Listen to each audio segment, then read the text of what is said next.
Hey everyone, it's Xander, and welcome back to Rocksmith 2014's review. Session mode. Session mode is basically a build your own band and play along with them kind of thing. As you can see, it's giving me a recommendation. Play with your root and be okay. I got that now. Play with the vintage rock band, so I just load a preset band here. What the hell is it? Just to do a simple little mission, get it out of the way.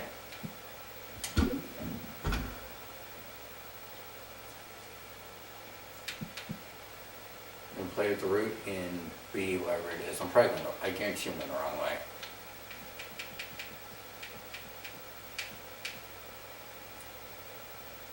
Have the root set to B, look in the rock band. Play scale notes for a bit, alright? Scale. You can select whatever scale you want using. It gives you a few selections. Blues. I can't even read all of these. Harmonic minor. I can't read that. Can't read that. Pentatonic major. Pentatonic minor. Crud. These two, it seems like, are the ones I see the most. I'm just going to leave them minor because I think that's where I had it at. Complexity, jam, radio friendly, 12 bar, progressive, changes. The way changes work is it will change where I'm playing at on scales on here. The root's still going to be in B, but it's going to have me play along different parts of the fretboard here. And then I can change the tempo, I can change the groove, it's relaxed, shuffle, relaxed, pushed, robot.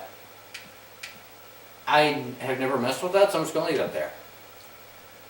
Tempo slew on, I don't know what that is. Room. I guess that's supposed to be how loud it sounds that I'm playing. I don't know.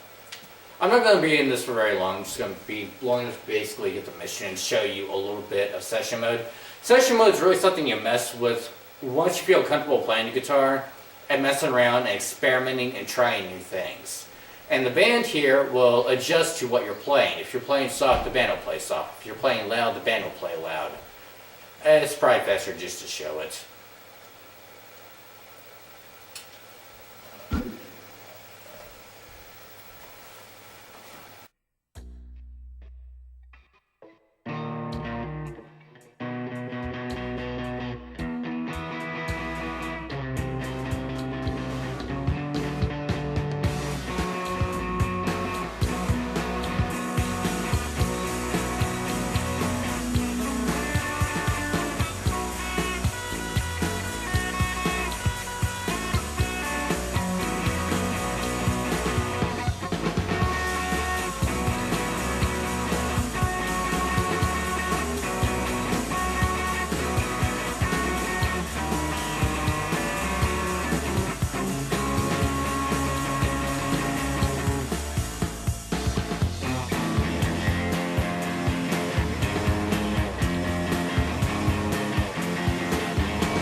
apologize for making your ears bleed, as I'm sure all that did. Bass players often play nothing but the root.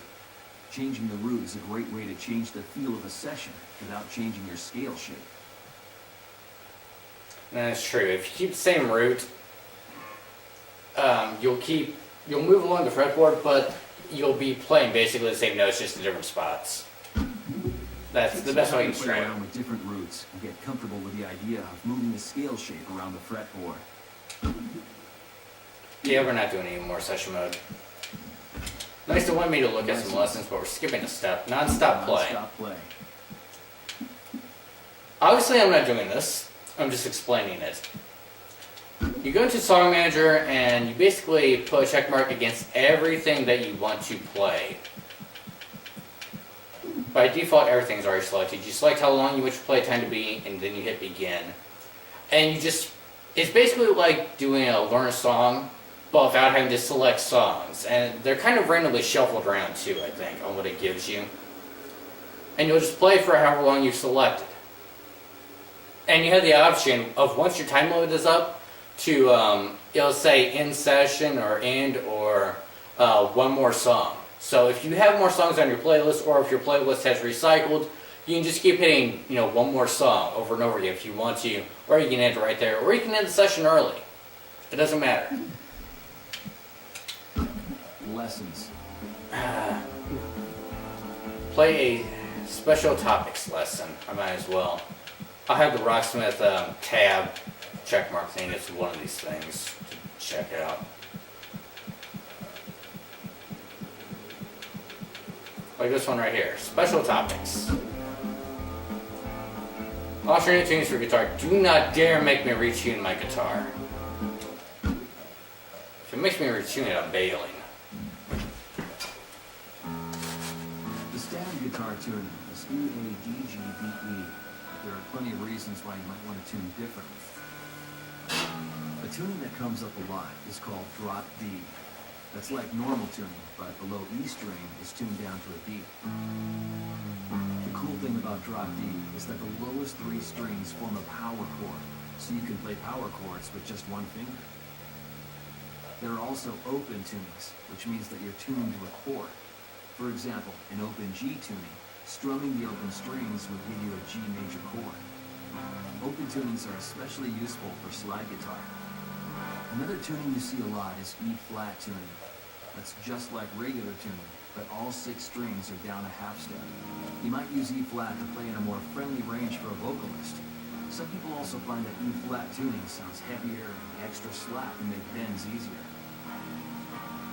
These tunings can be a lot of fun to play around with and open up a lot of new sounds you can't get from standard tuning. Mission complete. Most of them, though, will have you While in auto, Rocksmith will always choose the authentic tone for what you're playing. But you can switch to any tone at any time using the tone stick. Let's assign a tone to the tone stick now. I'll pass on that. So these are all special topics, but let's do something I haven't completed, something simple. Shifting 101. Basic fretboard navigation. I will admit that when you practice along, dude can be a little patronizing on how good you're doing. When we talk about shifting, we just mean moving your hand up and down the neck to different positions. Before we get to that, let's take a quick sec and get to know your guitar a little better. Most guitars use dots or some other kind of inlay to mark certain frets. They usually mark on both the fretboard and the upper side of the neck. The first dot is usually on the 3rd fret. Go ahead and find that on your guitar. Let's just play the 3rd fret on the low E string, the thickest string, highlighted in red. I don't actually have to do anything here as far as I know. Now you try it. Now I do. Outstanding. There will probably also be dots or inlays on the 5th, 7th, and 9th frets. Let's find those. Sweet. Awesome. Nice.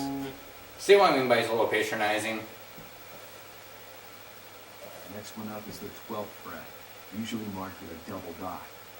The 12th fret is special because notes 12 frets apart are what we call an octave higher. That means it's the same note, just at a higher pitch. Same thing with the 3rd and 15th frets. 12 frets apart, so it's another octave. Notice the dot pattern above the 12th fret just repeats the pattern from the lower frets.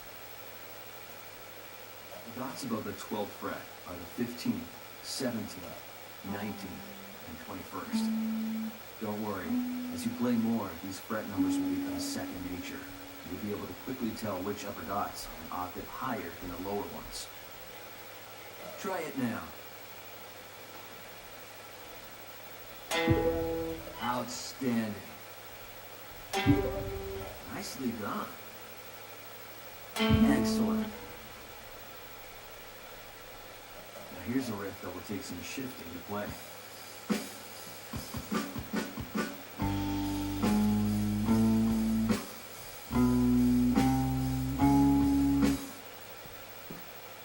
Of course, these exercises don't really have you play anything interesting. Play after that. And as you just said, it'll have me watch and then play along. It doesn't really explain how you're supposed to follow the how your fingers are supposed to match up with the golden numbers.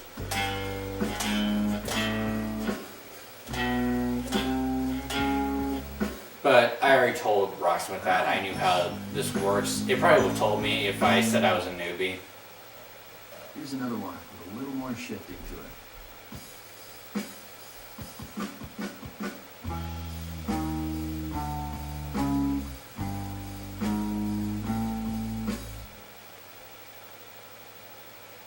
Listen to this riff one more time before you play it.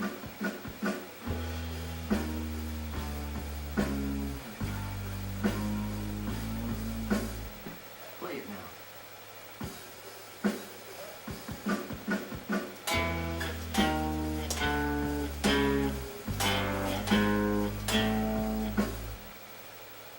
That was almost too perfect. See what I mean by patronizing? You're ready for the practice track now. Here goes.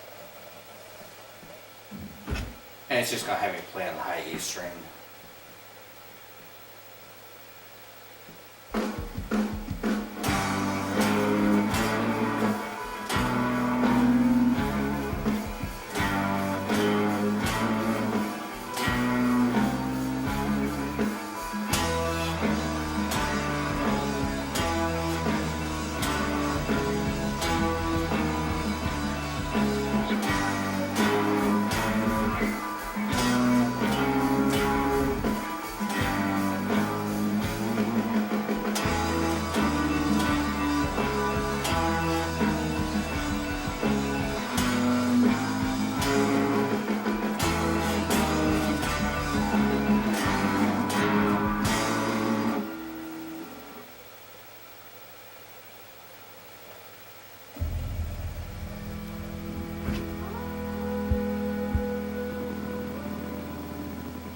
And now so I can go back in and redo the lessons and have it give me the entire section.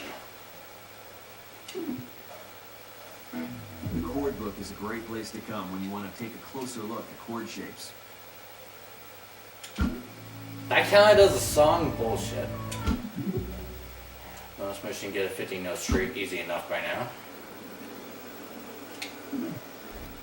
So let's look at non-stop play lessons in session mode. I'm going to cut the video here because next we're going to be looking at Guitarcade.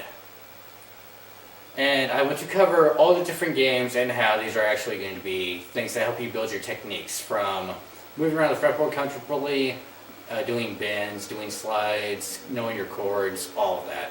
I'll see you guys there.